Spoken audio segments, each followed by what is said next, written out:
Exciting day at Hobbit Racing. What could it be?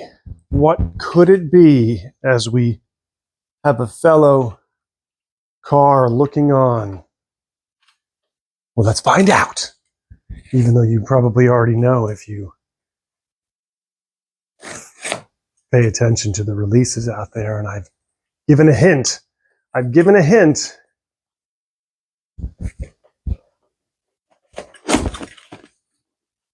All right.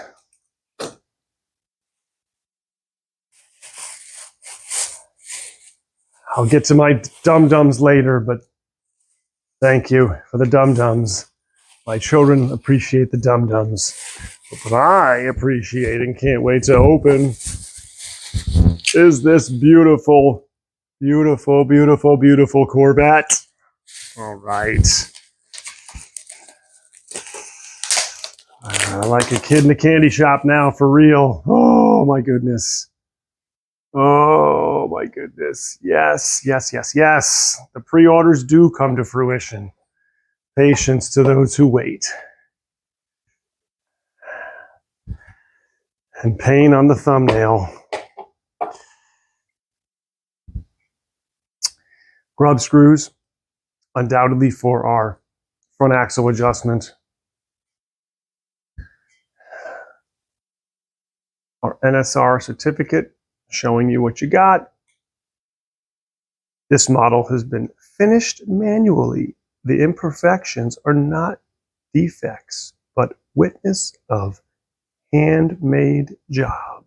Okay, sounds great.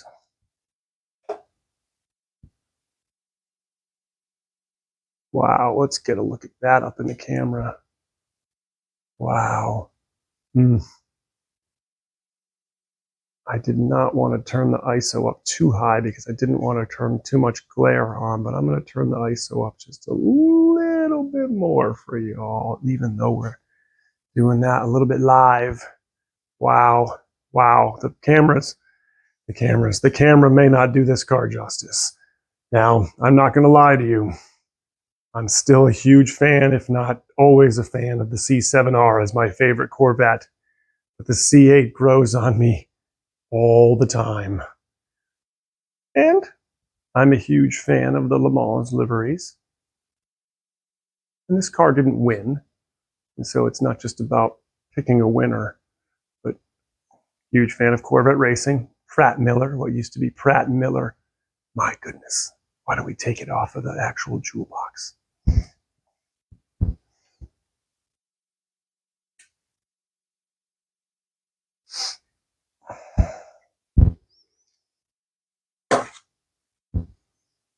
There it is.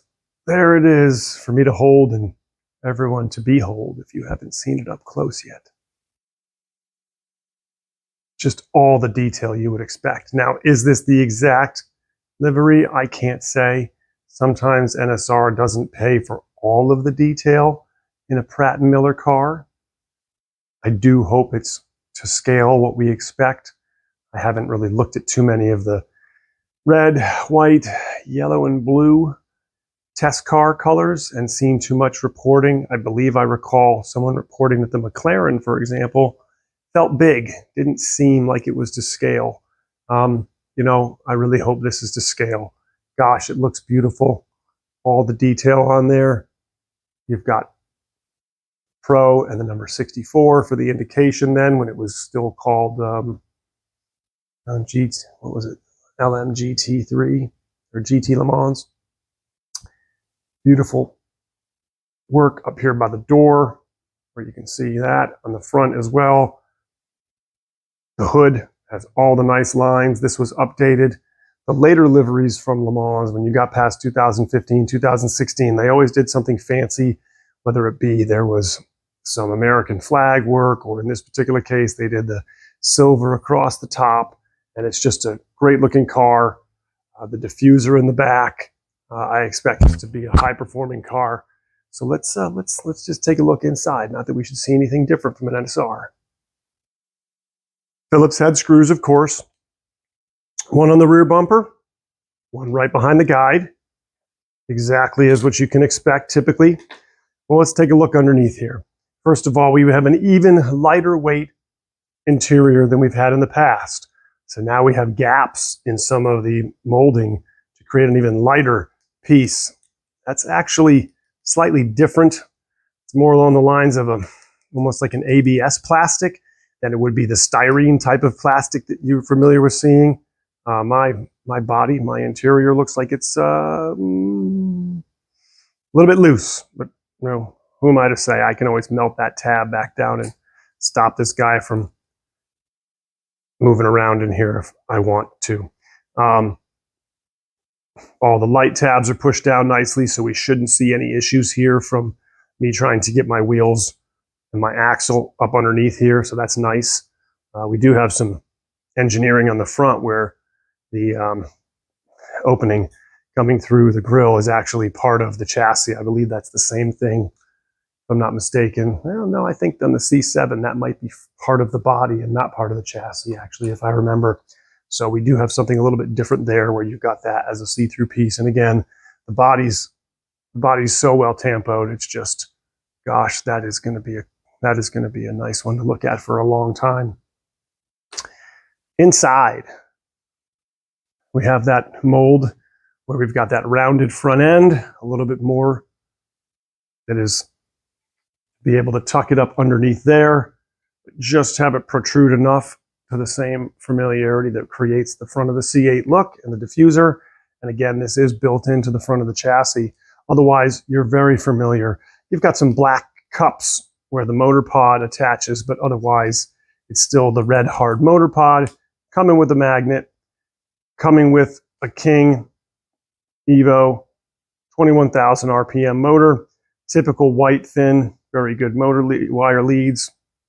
You've got nice wide eyelets that I love that NSR gives you. You've got a standard guide. I'll be changing that out to a deep wood guide. You do have zero grip tires typically coming on the front of a high-end NSR car. They're all high-end cars from NSR. I'll be all right. And then you've got their stock Shore rubber compound on the back. And then you've most likely got, if I'm remembering correctly, 1331. And you've got the nice bushings in the back. And it's just a beautiful thing on that gear lash. As expected, this car will be class compliant with a Baby King. So we run the Baby King with the NSR GT. You do have the red, or most likely, I believe those amount to about 0.05 spacers on each side. Or maybe they're even thicker than that. They might even be 1 millimeter spacer, or 0.1 instead of 0.05 spacers in there. But we'll widen those out. That'll be a nice, simple thing to do. But of course, it's lovely because we have real wheels, aluminum wheels in the front that we have our set screws in here for, as opposed to plastic. So I won't be jamming and grabbing my fingers on here and prying it apart, knowing we have that. Some do like to insert legitimate ways to put bushings inside of there. Some people do not like the extra, I don't know, call it the car wants to try and turn with you. Although it's not going to turn with you, of course. When you're taking a right-hand turn, it's actually going to push that wheel backwards. When you're taking a left-hand turn, it's going to push that wheel backwards. So some folks don't like that additional play that you get in the front of an NSR.